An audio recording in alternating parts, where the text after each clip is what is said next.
I never believed in the old stories, but now I wish I had. I've worked as a ranger on a Native American reservation for over 5 years.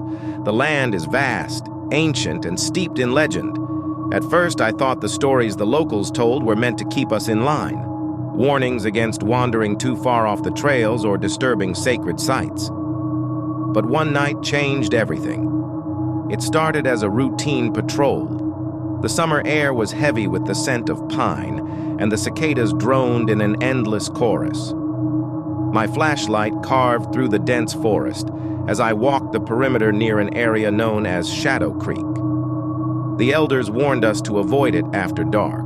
They never gave a straight answer as to why, only muttering things like, "It's not meant for us."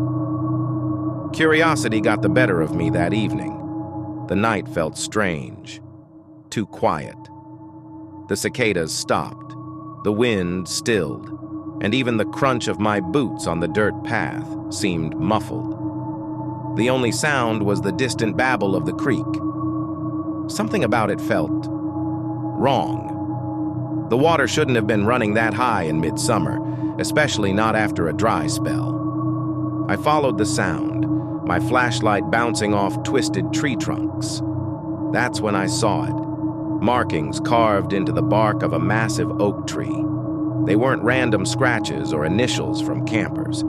These were intricate, deliberate, symbols that twisted into shapes that seemed to move when I stared too long. My radio crackled, startling me. I fumbled with it, but only static came through. Then I heard it, a low, guttural laugh. It wasn't from the radio. It came from the woods. I spun around, shining my flashlight wildly, but there was nothing. No one. The laugh echoed again, closer this time. My hand tightened around the grip of my flashlight as my pulse quickened. "Get a hold of yourself," I muttered under my breath. But the laugh wasn't the worst part. It was followed by whispers. Dozens of them, maybe more, all around me, like a crowd murmuring just out of reach. The words were unintelligible, but the tone was unmistakable, mocking, amused. I should have turned back. Instead, I pressed forward, drawn by a mix of fear and some strange compulsion. The creek came into view, and with it, a figure. At first, I thought it was just a shadow cast by the trees, but as I moved closer, it became clear. It stood on the far bank, tall and impossibly thin, its limbs unnaturally long. Its head was tilted to one side as if observing me. My flashlight flickered, and for a split second, I saw its face, or lack thereof. Its features were smooth like carved stone, with hollow pits where eyes should have been. I stumbled back, my flashlight falling to the ground. When I scrambled to pick it up, the figure was gone. But the whispers remained, louder now, like a chorus mocking my fear. I turned to leave, but the path had changed. The trees seemed to close in, their gnarled branches stretching toward me like skeletal hands.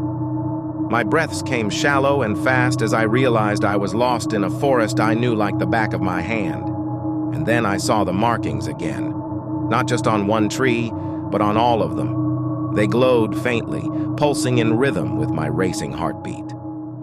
My skin prickled with an unnatural cold, and the whispers turned into a chant, low and rhythmic. I don't remember how long I ran, only that the forest seemed endless. Every direction looked the same, and the air grew thick, heavy, as if the forest itself were alive and trying to smother me. When I finally broke into a clearing, I collapsed, gasping for air. That's when I noticed I wasn't alone. An old man sat on a fallen log, a small fire crackling at his feet.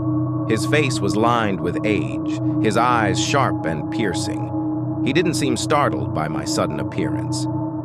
"You shouldn't have come here," he said, his voice steady but grave. "I got lost," I stammered. Someone was out there." He nodded slowly, poking at the fire with a stick. "You've seen it now.